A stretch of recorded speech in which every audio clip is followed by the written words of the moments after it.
Anong kasalanan po ba ang pinakamabigat ayon sa Biblia ang pwedeng magawa ng tao? At kung magawa yung kasalanan na yon, may pag-asa po bang mapatawad at makarating ang kaluluwa sa langit?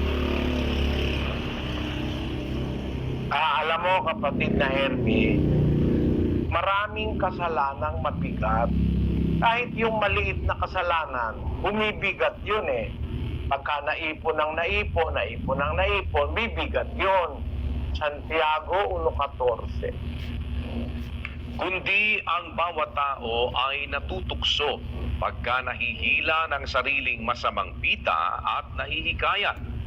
Kung magkagayoy ang kahalayan, kung maipaglihi ay nanganganak ng kasalanan. At ang kasalanan, pagka malaki na, ay namumunga ng kamatayan. Ang kasalanan kapatid lumalaki. Halimbawa, lasinggo ka, no? Wala ka lang ginawa kundi maglasing araw at gabi, linggo-linggo, araw-araw. Wala kang tigil. Palaki ng palaki yun. Hindi ka rin maliligtas nun eh. Kahit akala nung iba, konti lang yung paninigarilyo o yung pagsusugal-sugal. Kung hindi ka na nagbabago sa buhay mo, lagi na lang yun ang way of life mo. Sugarol ka ng sugarol, sabungero ka ng sabungero. Hindi ka makakarating sa langit noon, kapatid. Kahit sa isipin mo pa na yun ay magaang lang. Yung magsugal, magaang lang. Magbisyo, magaang lang. Pero pagka tuloy-tuloy ka, inuulit-ulit mo, para paghahabitual na, hindi ka maliligtas noon, kapatid. Hindi ka makakarating sa langit. 10:26 ng Hebreo. Sapagkat kung ating sinasadya ang pagkakasala, pagkatapos na ating matanggap ang pagkakilala sa katotohanan, ay wala nang haing natitira pa tungkol sa mga kasalanan, kundi isang kakilakilabot na paghihintay sa paghuhukom at isang kabangisan ng apoy na lalamon sa mga kaaway. Ayon, maliwanag. Kung sinasadya natin ang pagkakasala, pagkatapos na maliwanagan mo ang aral ng Diyos, wala nang haing natitira pa, sabi ng Biblia. May ibang translation, mas maganda yung ginagamit, kung nagpapatuloy ka sa kasalanan. Yung salitang kung sinasadya natin ang pagkakasala. Magandang balita, Biblia, basahin natin. Kung matapos nating makilala at tanggapin ang katotohanan, ay magpapatuloy pa rin tayo sa pagkakasala. Wala nang haing maihahandog sa ikapagpapatawad ng ating mga kasalanan. Ayon, kung magpapatuloy, tamang-tama yun sa Spanish at saka doon sa Portuguese. Si continuamos pecando deliberadamente. Sa Portuguese, porque si voluntariamente continuarmos no pecado.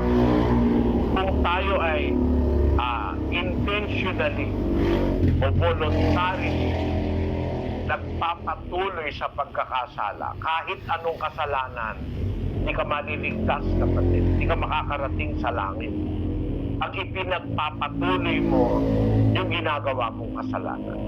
Ang tao pwedeng magkasala kasi nasa mundo tayo ng maraming masasamang mga ginagawa. Pero may kasalanan, di mo naman pinagpapatuloy eh. Nagsisisi ka tapos iniiwanan mo. Ayun, napapatawad yun. Pero kahit maliit na kasalanan lang, pagka tuloy-tuloy ka, wala ka ng intensyon na magbago, hindi ka na rin magiging dapat sa Diyos noon, kapatid. Kaya, dapat sa atin, nagsisisi sa ating kasalanan at sinisikap natin na iwan yon. Basahin natin ang Kawikaan sa 28:13. Siyang nagtatakip ng kaniyang mga pagsalangsang ay hindi giginhawa, ngunit ang nagpapahayag at nag-iiwan ng mga yaon ay magtatamo ng kaawaan. Ayon, yung nagpapahayag ng kasalanan tapos iiwan mo, magtatamo ka ng kaawaan. Papatawarin ka ng Diyos at magiging dapat ka. Pag iniiwan mo yung kasalanan mo, hindi mo itinutuloy. Pero pag tuloy-tuloy ka lang, tuloy-tuloy sa buong buhay mo, meron ako nakilala doon sa Pampanga. Ano siya? Babaero siya. Napaka-babaero niya. Tuloy-tuloy siyang nambababae. Eh sabi ko, Tatanginong, di mo ba naliliwanagan yung aral? Ba't hindi ka nagpapabautismo? Nasagot sa akin, Eli, kasi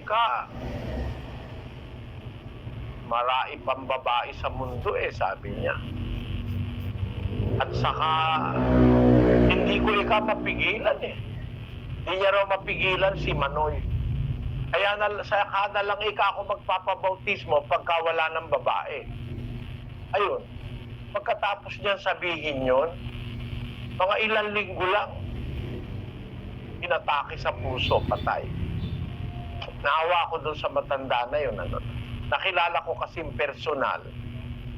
Siguro mga 20 anyos ako noon, pero siya, mga 70 ng mahigit Naawa ako kasi nakikinig siya lagi pagka nagsasalita ako. Nandun siya sa harap. Sabi ko, ba't hindi niya natatanggap?